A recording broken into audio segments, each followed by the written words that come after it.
联手打造全球最庞大的投资帝国。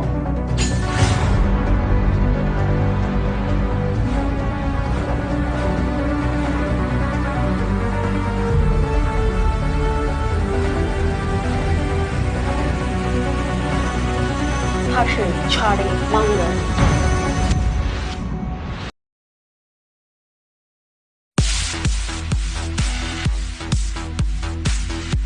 在2018年伯克希尔哈撒韦公司的股东大会期间，公司董事会副主席查理芒格接受了中国媒体独家专访。在遇见芒格上期的节目中，遇见传媒节目组走进伯克希尔哈撒韦公司总部，和查理芒格谈及了人生、投资、思考方式的诸多话题。如今94岁的查理芒格和88岁的巴菲特依然能在股东大会上和股东们连续畅谈5个小时，反应迅速，逻辑缜密。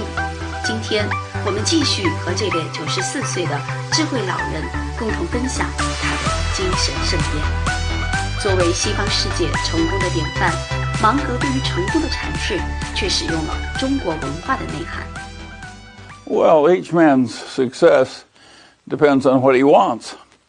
And in both China and the United States, people want to succeed financially and take good care of their family and be respectable citizens. But beyond that, they want to be wise and decent people too. And in China, that goes all the way back to Confucianism. And I'm one of the few Westerners who's read the whole Analect of Confucius all the way through twice. I like Confucius, a very civilized man, and he didn't want it just to make money or just to have power. He wanted to understand how the world worked and help it work better, and be a very civilized, modest kind of a man while he was doing it. You have worked so hard for your whole life, from a grocery store boy to where you are today. How did this kind of life history shape the man you are today? Well, if you lived a long time, as any 94-and-a-half-year-old man has lived, of course you've seen depressions and wars and panics and troubles. And of course you learn to prepare for the troubles before they come and to take opportunistic action during the troubles when other people are frightened or don't have the resources. So I think it does help to have a long memory. And if you don't have a real one, then you should get a vicarious memory. Learn from other people's experiences. It's much cheaper to learn from other people's troubles than from your own. Is that one of the reasons that you are very cautious, including face the opportunity of investing? No, it's one of the reasons I read a lot, is I want to learn as much as possible from other people's troubles instead of my own. Okay. Do you have anything you regret not doing? Well, of course we have regrets. I didn't lose any money, but I failed to make a good investment that I should have identified. It was a long time ago. It was an oil company, of all things. I'd be a lot richer today if I hadn't made the mistake, because I blew a major opportunity when I was young. But everybody does that. It's part of life. Was it, by any chance, not buying Amazon a few years ago? Because Warren mentioned that before. Well, Amazon is such an outlier. The United States probably has no other human being quite like Jeff Bezos. He's really peculiar and really talented and very bold and hardworking. So he's very peculiar. Of course I'm going to miss something like that. You know, we're more mundane people. You show people a wonderful way through your deeds, just as what you have done for so many years to the society. But for an ordinary people, how could he do to benefit the society before he reaches prominence? Well, let me give you the example on that one. John D. Rockefeller I became the richest American who ever lived. And he was quite religious. And he had a long history of charity, and some of his charities were the most effective in the history of the United States. He totally changed all the medical schools. He modernized all of American medicine with just one $50 million investment. So he was a fabulous donor, and he created things like the Rockefeller Foundation and all kinds of very important things. But what was interesting about John D. Rockefeller is when he was making $5 a week, he was giving away 20 cents a week in charity. So he started doing it when he was very young and just kept doing it all his life. So when his resources got enormous, he did a lot more of it. But he was giving away significant money every week or every month when he was poor. So you should start when you're poor. What's the most important character in a friend?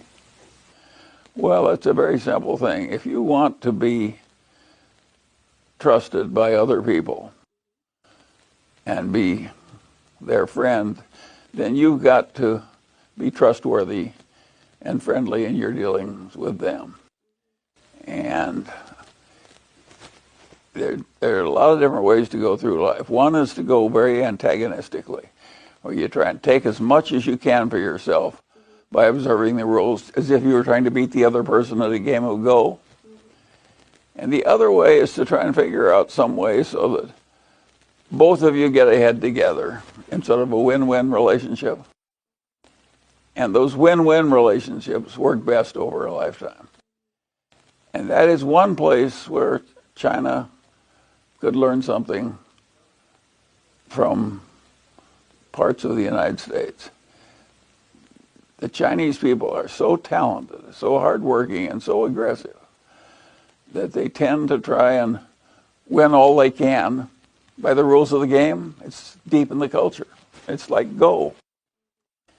But you should want to have your suppliers and customers love you more and be less interested in getting the last dollar. And if you do that, you'll win more, not less. You know, today, China is a competitive society, and young men, young people are in kind of pressure, you know. Do you have any suggestion for the young people in China? My advice to the young people of China is to stay competitive. I think it's noble to try and do the best you can. We joke in America about the Chinese mothers. We call them the tiger moms because they drive these little kids to play the piano and get all A's and so on. If I were the Chinese, I wouldn't stop doing that. I think that's a strength in Chinese culture. You don't want to get like some South Sea Island who want to lie on the beach. That's not Chinese. I don't think it's ideal anyway. What's the good of lying on the beach all your life? So I like all this Chinese competitiveness. And it works. How are you going to take a bunch of poor farmers into great prosperity without a lot of hard work and self-sacrifice and competitiveness? Charlie, the last question. Companies are fundamental for society, that's obvious. Besides profits and gains, how can a company serve the society better? Well, I think the best way companies benefit society is by doing their own work right. Just think of how important it is that the aircraft engines not fail when you put your loved ones on an airplane and so forth. And how you want the stuff you buy at the supermarket so it doesn't kill you or do you harm. And so I frequently think that a well-run company does more good than a big charitable foundation because I think its work is more important. And so I think the first duty of a company is to make its product and service superior. And I think that is a noble thing to do. Now, it happens, it will also make you rich. But then I think you have a duty to give a lot of it away if that happens. It's a very simple ethos. What difference does it make? You can't spend it on yourself. I have a saying about wealth. When I die, people are going to say, how much did old Charlie leave? You know what I bet they're going to say? I believe he left it all.